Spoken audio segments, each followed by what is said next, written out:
नमस्कार मित्र, मैं एसवी भारद्वाज आपका फिर से स्वागत करता हूं।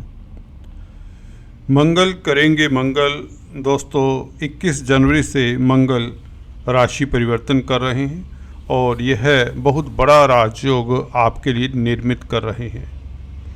जी हाँ दोस्तों, आपने सही सुना, ये काया पलट राजयोग आपके लिए निर्मित कर रहे हैं।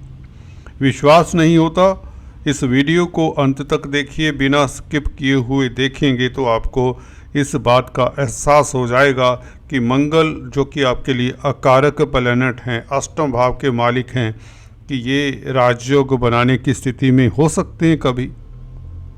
इसके ऊपर से पर्दा उठाएंगे, आपका संशय दूर करेंगे। दोस्तों मंगल 21 जनवरी को वक्री चाल से चलते हुए आपके लाभ स्थान में जो कि अभी गोचर कर रहे हैं, लाभ स्थान से निकलकर यह आपके कर्म भाव, कैरियर के भाव में 10th हाउस में गोचर करेंगे और यह 3 अप्रैल तक यहाँ पर रहेंगे।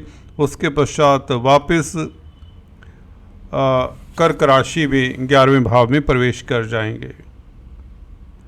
तो 3 अप्रैल तक मंगल का स्टे आपके कर्म भाव में रहेगा और मार्गी 24 फरवरी को होंगे।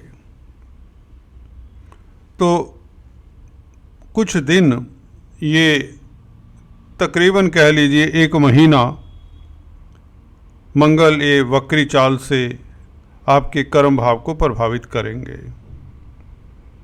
इसके कई पहलू हैं। पहले तो एक जो प्रचलित तथ्य है उसकी बात कर लें। क्रूर ग्रहों का वक्री होना केंद्र में अच्छा बताया जाता है और जो शुभ प्लैनेट हैं इनका वक्री होना, नैसर्गिक शुभ प्लैनेट केंद्र में वक्री हो तो इतना अच्छा नहीं बताया जाता, परंतु त्रिकोण में शुभ ग्रह वक्री हों तो वे ज़्यादा अच्छा फल देते हैं। इस बात में कितनी सत्यता है आप इसके ऊपर कमेंट करें।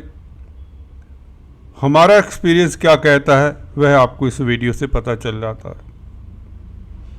मेरे हिसाब से कोई भी वक्री ग्रह, भले वह कुंडली के 12 भावों में कहीं भी बैठा हो, कहीं ना कहीं कार्यों में अवरोध डालता है।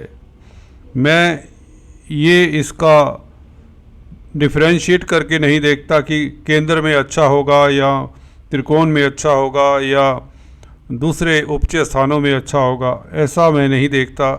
वक्री ग्रह की जो चाल है उल्टी चाल हो जाती है तो वह स्वाभाविक मोशन नहीं होता। स्वाभाविक मोशन से मतलब वह जो रूटीन में डायरेक्ट मोशन में रहता है, उल्टा चलता हुआ जब प्रतीत होता है तो उसका प्रभाव भी निश्चित तौर से इतना अच्छा तो नहीं कहा जा सकता। और अभी राशि परिवर्तन हुआ है और वक्री भी हैं, तो इसके ऊपर हम टिप्पणी कर देते हैं। मिथुन राशि में 10th हाउस में देखिए, दशम भाव का मंगल बहुत बली होता है और जब कोई ग्रह बल पूर्ण होता है, बली होता है, तो निश्चित तौर से वह सुखद फल देता है। जिस भी भाव का मालिक हो,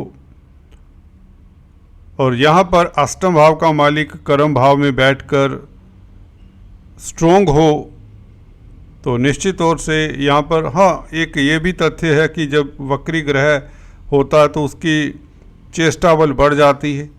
तो यहाँ पर तो वक्री काफ़ी समय से है, अब चेष्टा बल भी इनका लुप्त हो चुका होगा, ऑलमोस्ट नगण्य हो जाता है। शुरुआती दौर में जब कोई ग्रह वक्री होता है तो उसका चेष्टा बल बढ़ता है, उसके पश्चात सब नॉर्मल स्थिति हो जाती है। परंतु 10th हाउस का मंगल स्ट्रोंग ही होता है, इसकी षडबल अच्छी ही होती है, तो यह अष्टमेश का स्ट्रोंग होना बुरा नहीं माना जाएगा। कर्म भाव में है तो थोड़ा सा आपको कार्यस्थल को लेकर थोड़ा सा सतर्क तो रहना होगा। That is it. अब इनकी दृष्टियों की बात कर लें। मंगल की दृष्टि देखिए, चतुर्थ दृष्टि लगन के ऊपर आपको एनर्जी देती है, आपको जोश देती है। ज़रूरत से ज़रूरत से ज़्यादा जोश कई बार अच्छा नहीं होता। कई बार आप आक्रोश में आकर कोई गलत डिसीजन ले सकते हैं। इस टेंडेंसी को अवॉइड करें कि जोश में ना आए, आक्रोश में ना आए। हालांकि शुक्र की दृष्टि भी लगन के ऊपर है। शुक्र आपके भाग्य स्थान के मालिक हैं, जो आपको भाग्यशाली करते रहेंगे। 28 तारीख से ही शुक्र का गोचर भी मीन राशि में उच्च हो जाएंगे। तो शुक्र की दृष्टि, राहु केतु का प्रभाव, मंगल का प्रभाव, इन 4 ग्रहों का प्रभाव, इवन गुरु का प्रभाव भी रहेगा। तो 5 ग्रहों का प्रभाव, जिसमें से शुक्र और गुरु का प्रभाव निश्चित तौर से बहुत बेहतर है। तो यहाँ पर आपके लिए कोई दिक्कत की स्थिति मुझे नहीं लगती, ना कोई होगी ना हो सकती है। There is not going to be any problem. कोई आयोटा ऑफ डाउट भी अपने दिमाग में ना रखें। हाँ, कार्यस्थल पर थोड़ा सा सतर्क रहें। जो आपसे प्रतिस्पर्धा रखते हैं, आपसे वैर भाव रखते हैं, आपसे जेलसी करते हैं, you should be careful from those persons. और कामकाज की स्थितियां रूटीन में चलेंगी। यात्राओं के योग बन जाते हैं, क्योंकि मंगल देखिए 3rd लॉर्ड हैं, तृतीय भाव के मालिक हैं। गुरु की भी दृष्टि तृतीय भाव के ऊपर है और शनि की भी दृष्टि तृतीय भाव के ऊपर है, और मंगल का कर्म भाव के ऊपर बैठना, तो मुझे लगता है आपका 3rd हाउस ज़्यादा एक्टिवेट हो जाता है। शनि की दृष्टि होने से, गुरु की दृष्टि होने से और 3rd लॉर्ड का 10th हाउस में आना, तो कामकाज के लिए, प्रोफेशन के लिए आपको यात्राएं करनी पड़ेंगी, जिससे आपको सुखद फल भी मिलेगा। क्योंकि शुक्र की स्थिति 28 तारीख से अच्छी हो जाएगी। भाग्यशाली आप हो जाएंगे कामकाज को लेकर, व्यापार को लेकर। खासकर अगर आप आर्मी, डिफेंस, पैरामिलिट्री फोर्सेस में हैं या खाद्य पदार्थों में डील करते हैं, तो आपके लिए स्थितियां और भी बेहतर हो जाएंगी। अगर आप सेलिब्रिटी हैं तो स्थितियां और भी लाभकारी हो जाएंगी। मंगल की 7वीं दृष्टि 4th भाव के ऊपर, ये आपको कई बार होता है कि आपके ट्रांसफ़र हो जाए इस अवधि में, घर से दूर रहने को मजबूर कर दे। इसके लिए आपको मंगल के उपाय करने चाहिए। मंगल का उपाय, सटीक उपाय अंत में बताता हूँ, और ज़रूर सुनिए, ये आपको निश्चित तौर से लाभ देगा।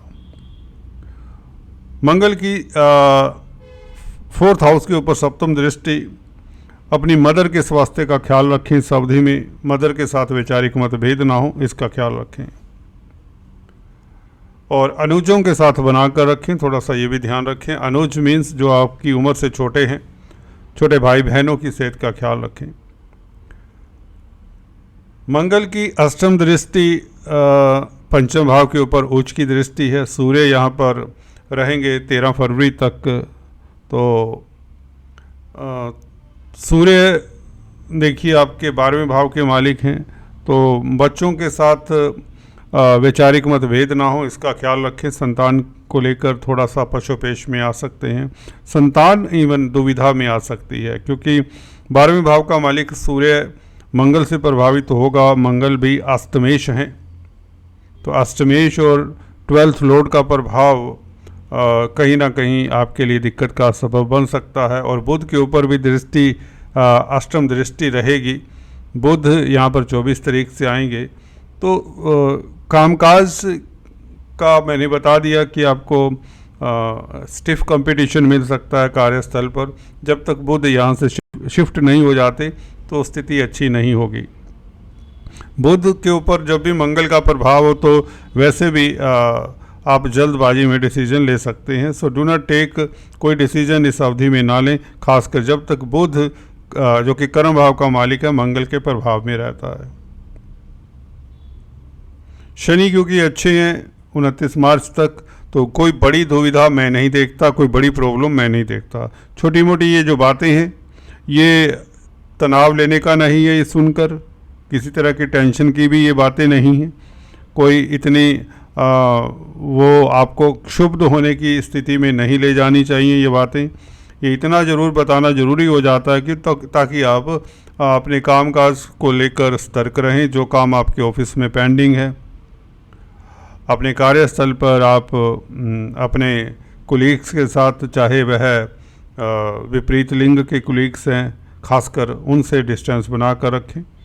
अदरवाइज गुरु की स्थिति बहुत अच्छी है, शनि की स्थिति बहुत अच्छी है। ये दो ग्रह अपने आप में सक्षम होते हैं आपके लिए, राजयोग कारक है, आपके लिए सुख सुविधाएं बनाए रखते हैं। बल्कि मैंने ये भी देखा है, मंगल जब 10th हाउस में होते हैं, अब गौर करिए, किसी भी राशि में क्यों ना हो, भले वक्री हो मार्गी हो, तो व्यक्ति को उच्च पदासीन कर देते हैं, व्यक्ति की प्रमोशन भी होती देखी गई है। क्योंकि जब भाग्यस्थान का मालिक केंद्र में उच्च का हो तो आप भाग्यशाली हैं। तो यहाँ पर मंगल की इतनी चलेगी क्योंकि हर ग्रह अपना इम्पोर्टेंस रखता है, परंतु उस तरह से आपको प्रभावित नहीं कर सकता। तो इसको हम समअप करें तो कार्यस्थल के ऊपर थोड़ा सा उठापटक आपके कुलीग्स करने की कोशिश कर सकते हैं। संतान को लेकर थोड़ा सा उनके साथ मतभेद ना हो, ये ध्यान रखिए, उनकी सेहत का ख्याल रखें।